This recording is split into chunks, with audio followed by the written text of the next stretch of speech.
Good day, ladies and gentlemen.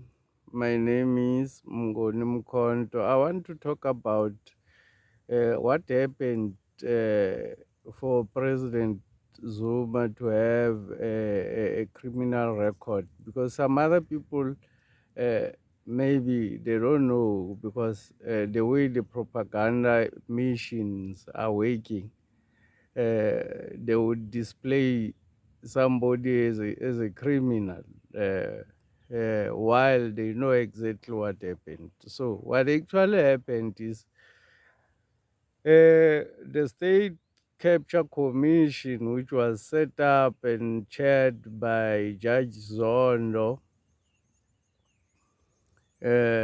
which was mandated to find wrongdoing. Basically, it was mandated to find wrongdoing between the contracts of government and the Gupta companies, or the Gupta family. But it ended up with a lot of issues. A lot of other issues came up which were not anticipated by the people who set it up. So what happened? President Zuma was called to the commission to give his side of the story. He went to the commission. Uh, he was not treated fairly. I was actually watching what happened during the time when he was in the commission. President Zuma did not refuse to go to the Zondo Commission. President Zuma went to the Zondo Commission, and the first day he explained what was his side of the story. He explained to Zondo that there were international intelligence organizations which wanted uh, Zuma to disappear from the face of the planet, because Zuma knows too much. That's what he said to the State Capture Commission. He said he received information because President Zuma was working as an intelligence boss for the ANC or for the MK, Umkhonto weSizwe, military wing of the ANC. So President Zuma was heading the intelligence of Umkhonto weSizwe. So he received information. Uh, he explained that this campaign was started in the 90s, where he received the information that they wanted Zuma out of the ANC because he's got a lot of information, but they wouldn't achieve uh, the issue of him not getting elected in the ANC conference. Uh, so what they will do, they removed him as the boss of intelligence of the ANC. They wanted to remove him. That's the information he received. So after receiving this information, Zondo did not do anything about it. He actually mistreated President Zuma. And President Zuma said he needed somebody rational to sit in the position of Zondo, to be able, for him to be able to give his side of the story, because you can't be treated like unfairly like Zondo was doing in that commission. I mean, the way they treated Busisiwe Mkhwebane in those kangaroo commissions, she should not have went there. It was just a disaster the way she was treated. So President Zuma was treated in the similar way in the commission, and his request was that somebody else should come uh, who's gonna be rational to chair the commission. And Judge Zondo came out to refuse to recuse himself from the commission. He made himself uh, the is the perpetrator, is the person who is accused of being biased, and he's the one who is the witness, and is the one who is the judge in the same issue. Say, so he judged that President Zuma is crazy to say he's biased. And everybody agreed that yeah, Zondo is not biased. That's shocking for me. It's actually shocking.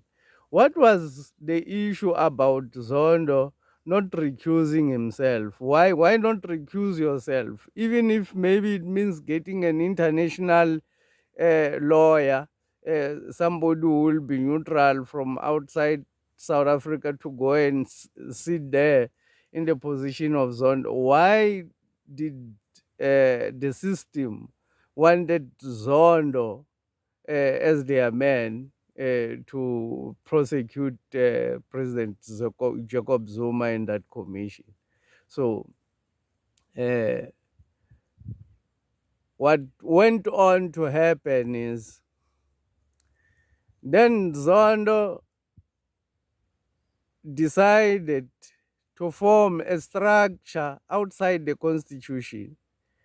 Because if it was within the constitution, if somebody is accused of any crime, they are reported to the police and they are given a case to go to the court with a court date and a case number to go to court, which never happened to President Zuma. He was never accused of any crime. He was never given an opportunity to go to any court to defend himself. It was an informal structure that Zondo, because he controls the law, authorized that informal structure outside the laws of South Africa and outside the constitution of South Africa, and decided to find President Zuma guilty outside the criminal law. I don't know what they used there to find him guilty, because they did not use the criminal law. They just find him guilty of contempt of court without using the law, and decide to kidnap him to jail. I think that is those are organized criminals. I think those are just organized criminals. They're just organized criminals. They're just mafias, because that is not law. It can never be law that way. So they took him to jail to give him a criminal record.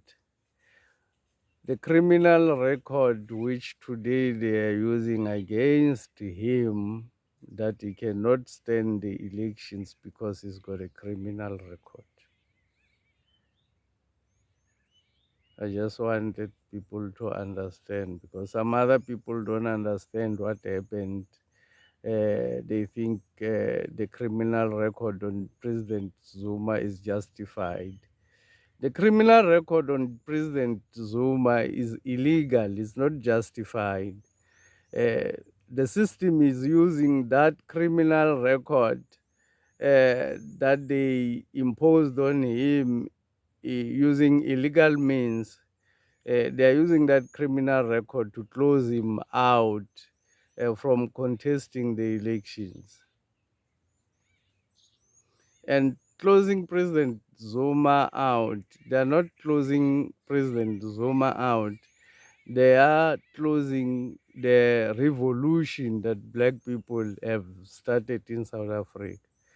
The enemy does not realize that this cannot be stopped. This can never be postponed like they are used to. They are used to postponing these issues. This issue cannot be postponed. The people are tired of suffering in the hands of slavery, in the hands of slave masters, uh,